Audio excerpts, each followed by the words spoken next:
I am a hybrid, mongrel, half-caste if I'm actually lucky, more like a kind of what they used to call an octoroon in their better times, cur, bitzer, dingo, right? These are all names that have been given to me over the years and I claim them. I'm very happy with them, in fact, because we represent a group of people that are quite distinct. There are many, many of us dingoes in this country, perhaps more now than at any point in history. These are some of the names that have been given to me. In the search for my ancestry, which I never thought I would find, I was adopted by some very strong, very wise Walpuri women in the Tanami Desert, northern Tanami Desert, and they gave me some other names. They gave me the name Nangala, which means the river that moves, and they gave me the name Malpaya, which means the desert oak that burns in the night. So my question to myself when I began this work is I carry both of these people in me, you know. I carry the angry, bitter, octoroon, half-caste hybrid, you know, muddy, mongrel dingo, and I carry the desert oak that burns in the night. So how does a person go about deciding which one's foreground, right? We all carry all these different selves. Some of them are comfortable, some of them are uncomfortable. We get to choose which ones we're going to be in the theory, but in practice it's a bit harder, right? You have to try to find a way to make those things real.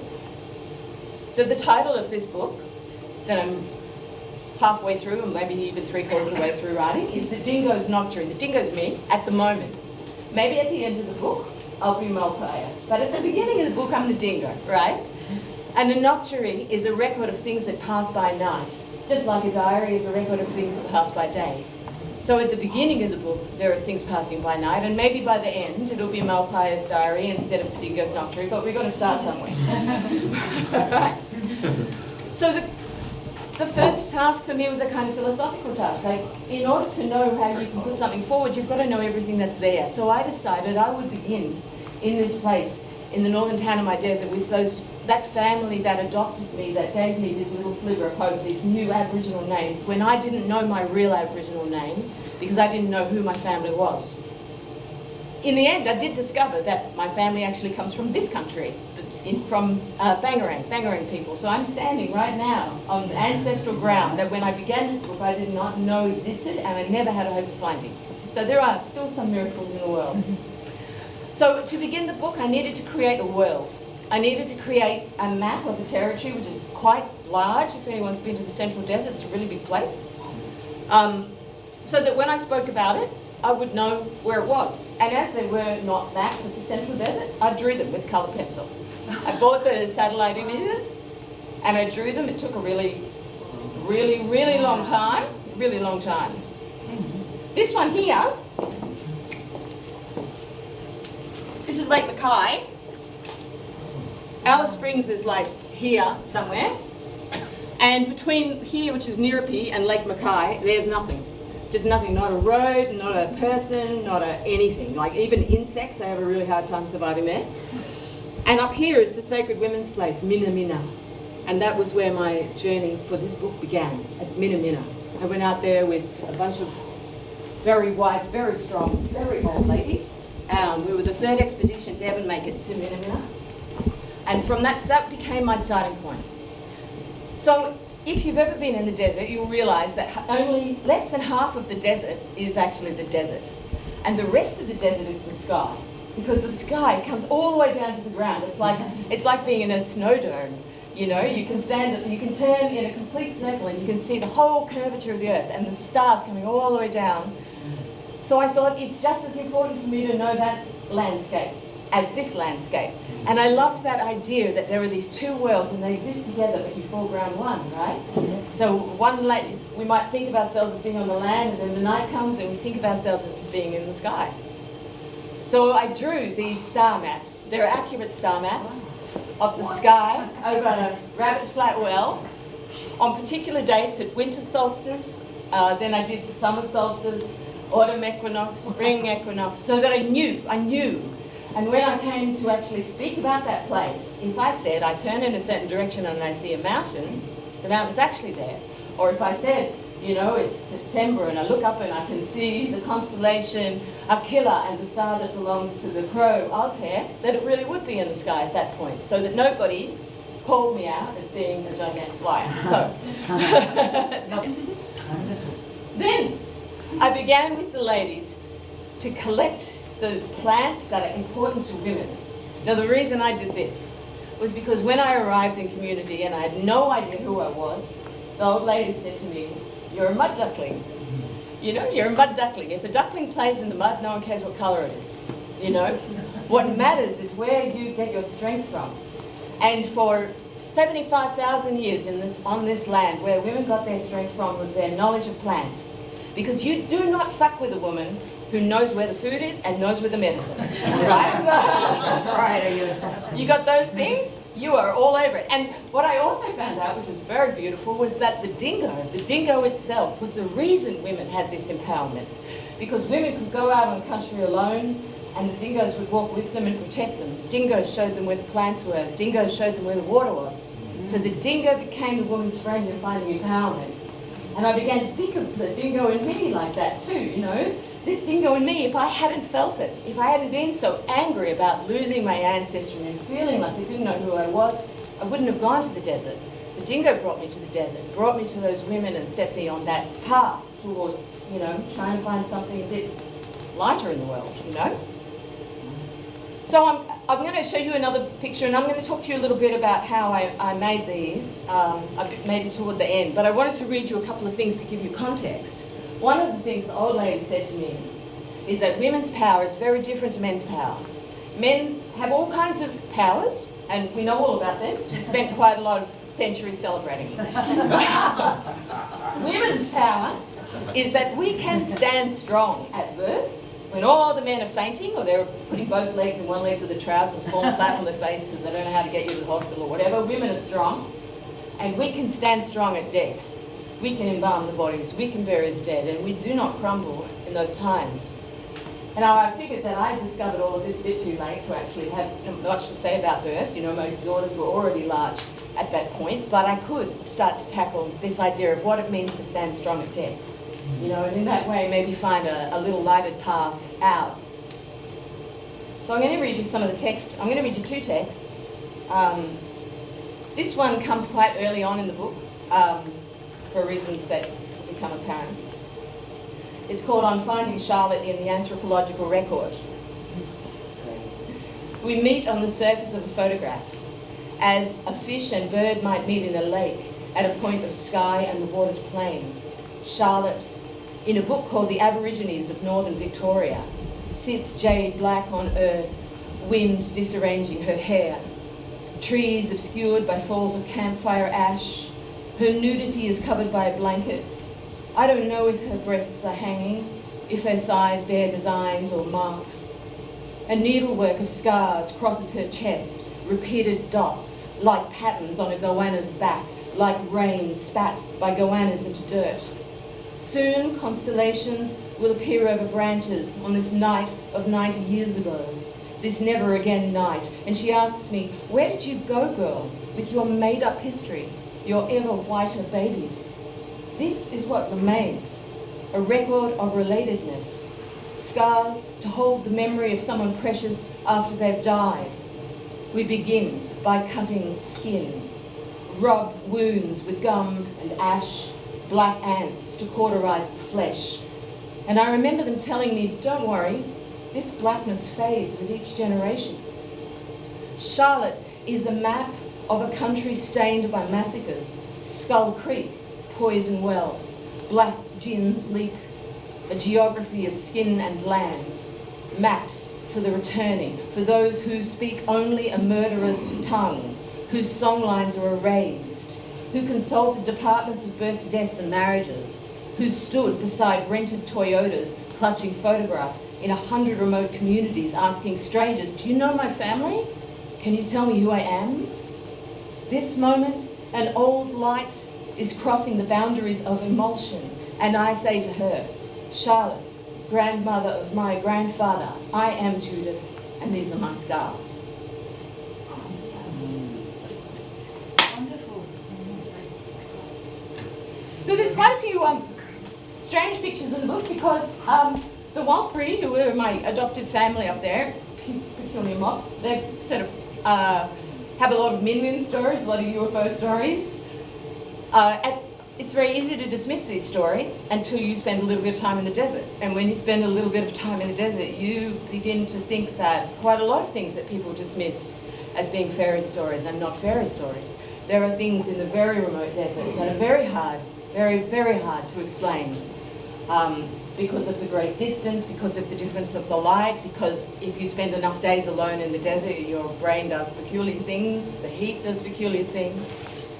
So yeah, there are quite a few kind of, UFOs and things like that popping up. Oh, look, these images are made with bodies. There's a Buddhist practice of sitting with a person who has passed away for a long period of time and watching this through to the end. Now, this seems macabre. And in the beginning, when I started to do this, I thought, when I sat with a dead animal, that this point would come where it would be so horrible, I would have to turn away. And I waited for that point to come. And you know what? It never, ever came because it's bullshit. It's bullshit, right? What happens is you sit with a bird or you sit with a wombat or a cow and they just become like a leaf, like a dead leaf or like a branch or like another natural thing. And then the country takes them back into its own body, almost like a kind of reverse birthing kind of a process. And it's gentle and it's compassionate. And we have been made to feel afraid of death because people who are afraid are controllable. This is one of the things that women, one of the very sacred things that women were always supposed to carry and always supposed to remind everybody of, and we've forgotten it. And because we forgot it, we forgot our power. And part of regaining our power is sitting with that, sitting with death, facing the fact that we might be afraid, we might be repulsed, but that this will happen to every single person in this room and everyone we've ever loved or ever will love will go through this process, this very, very sacred process. So part of this, coming out of this bitterness for me and trying to find a way to make myself Malpaya and not Dingo, was trying to follow the path that women before me had followed, because everybody has a struggle like that in them. This is the way these people had approached that struggle, and I chose that as my approach too. In the exhibition you've got like the stories and you give the animals names. Yeah. The stories that are associated with them, do they have an origin, or are they something that come to you from the process and the resulting picture, or is it something earlier, or how does the story associate with the image? Well, making these images, I put that animal on a piece of light reactive paper, and I usually paint the animal with various photochemicals, or sometimes just household chemicals, or sometimes I don't do it at all and I let the chemistry that comes out of the animal come into the page. But these exposures take 50 hours sometimes, between 30 and 50 hours, and I have to sit with that animal during that time so that nothing pulls, or and because I'm a Virgo control freak and I need to make sure everything's exactly as I want it to be. It's a long time to sit with an animal. In a way, I feel like I'm trying to not just honour the animal with an image or with a poem or something like that, which I can do quickly, but to really walk with that animal to the end of that animal's existence on this planet, to really be there, to be with that animal as I would hope that sometime in the future when I'm stronger I could be with a friend, And so during that time I write poems about them. And I don't know what their real name is because I don't know their language, so I have a stand-in name. And I try to, in a way, create this bridge, Nobody cares about a fallen fairy wren, but maybe if it was Sophia, the fallen fairy wren, you might care more. Like we give spiders names so they're less frightening, and we can do the same to make all kinds of animals approachable. This poem is where the book is at now, and there will be a path from this point as well, toward the end of the book. There was a moment, so we're talking here just before I go on about Aboriginal communities, and there are a lot of truths about Aboriginal communities that we don't face as a society.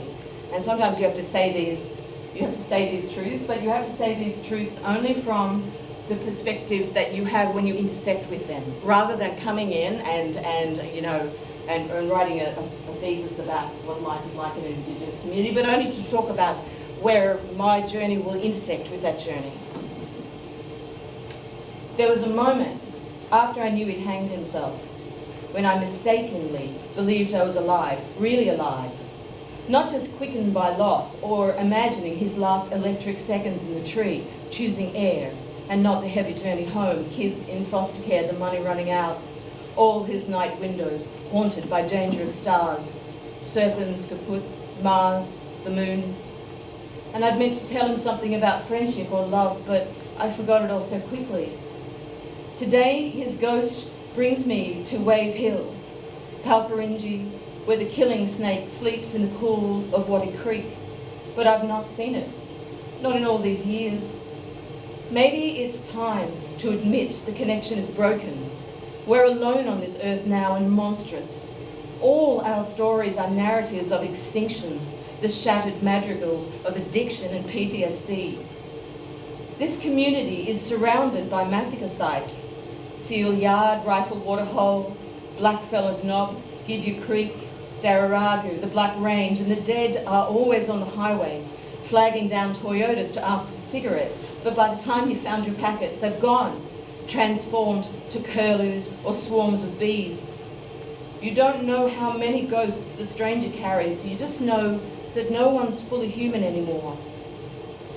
Near the football oval, a strange wind checks the motorcycle gauges, sounding like and unlike his voice in an Alice Springs bookstore, saying none of these poetry creeps understood Ujuru, what she gave them, what it cost her.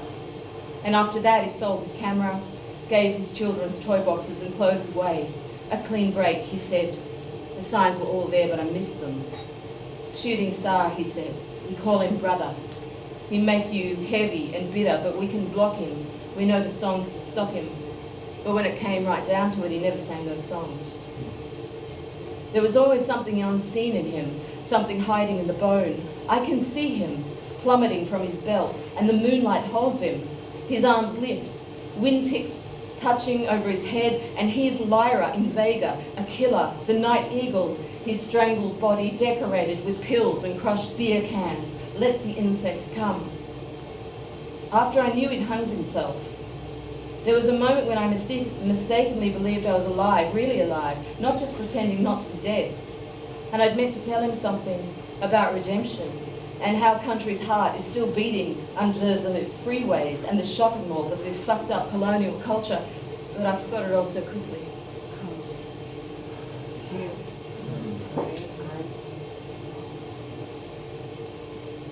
It's my little reincarnating Rakali, native water rat.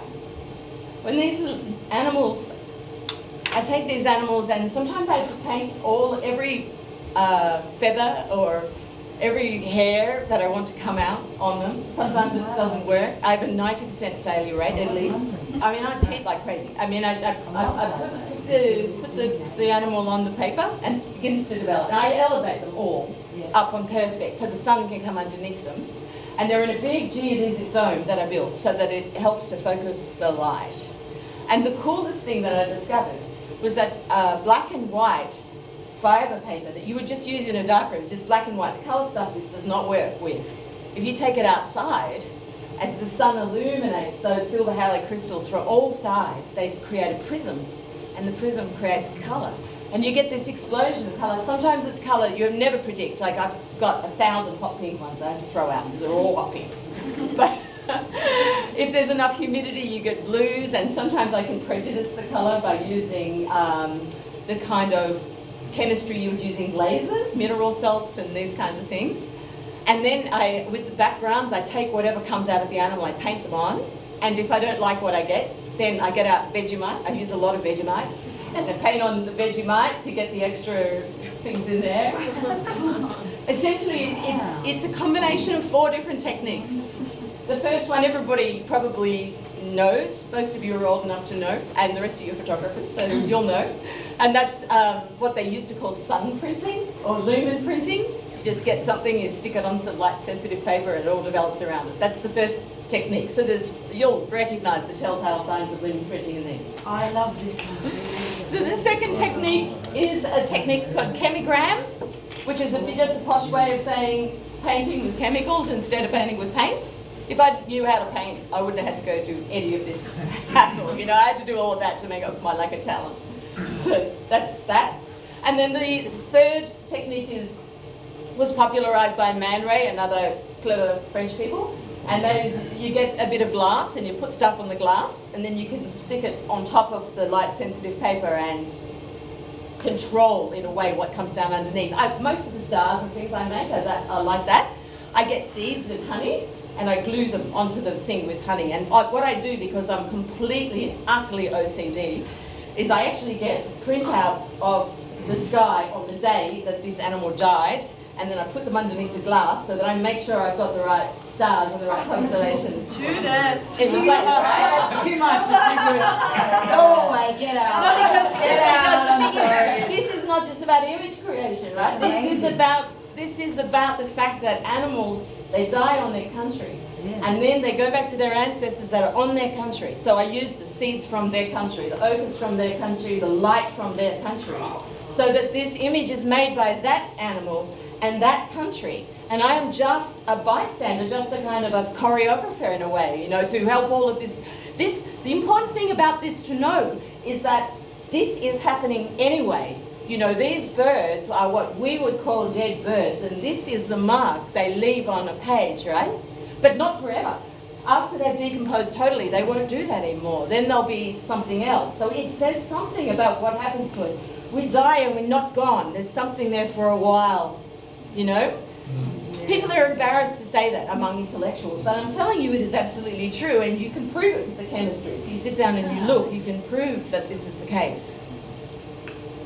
It's my little snake. Someone cut its head off, which is very annoying, so I just left it. I tried to make its head fit a little bit closer in, like that. They've all got these little kind of aphorisms and poems about them. Yeah, that are attached to them as like little poems to try to give people a way in to understand about these animals. This one is probably the last one I want to show you. The thing about this one is, a little while ago I had this motorbike crash. For a little while after the crash, I didn't really know who I was. I hit my head quite hard, and I had a traumatic brain injury, and I was a bit of an embarrassment to myself. I couldn't remember names and these kinds of things. And people would come over who I knew must be my friends because they came over to bring me something or to see if I was okay, but I didn't remember their names. And I was worried that later I'd forget to thank them. So every time someone came or someone called, I would take a bug from around my house or a spider and put it in a jar. And then when I got to the point where I remembered all their names again, I put them all on the page and I made this phantasmagoria to thank them and to remind myself later, should it ever happen again, that yes, the world can be, a place where people call you an octoroon or a mongrel or and yes, there's a place of massacres and suicides and terrible things, but there are also people who show up when you are completely barking mad and bring you a casserole even though they don't have to. There's also heaven and hell are in the same place, and it just depends which one you focus on. This book is about trying to firstly find a way myself to look at heaven and not hell, and then secondly, to record it as honestly as I can in the hope that if somebody else ever finds themselves in a similar position, and I'm sure, at least in, post-colonial Australia, there's quite a few people in that position, but there are also comparable positions that they can then follow those footsteps that I've taken. They can go into the darkness and they can come out again on the other side. This is the idea, It's an old ladies project. You have to forgive me for that. We all get a bit sentimental in our old age. If the books were all in jars, how do they go like that? Like, how does that happen without the jars? Well, they were in a jar, and then what happened is I went into my studio, and then I took them all out, and I got tweezers, and then I put them all on a piece of glass in the areas I wanted, and then I put another piece of glass on the top to smush them down. And then I drew a horizon in Vegemite. It comes out white because the Vegemite is a resist. It just blocks the light, right? Wow. And then I got a bit of cardboard, which was semi-translucent, and I cut it to make the top part of it so that it would be the sky. It would half block the light. And then I lined it up with my Vegemite. put a little Vegemite over the edge to make sure there's no gap, like that. And then just left it to develop. I mean, it's really, if people knew how simple this process was, I would be really in trouble. So I have to make sure that people think it's very Hey, no one could complicated. be bothered anyway. Vegemite on toast. Some mornings it's like Vegemite and butter. Oh God. I think the only thing that really saves I me love is that nobody wants to sit with bodies for as long as me, except maybe Rachel. Nobody else wants to. Yeah, so there we go. That's going to be my book that's done. Beautiful. Yeah.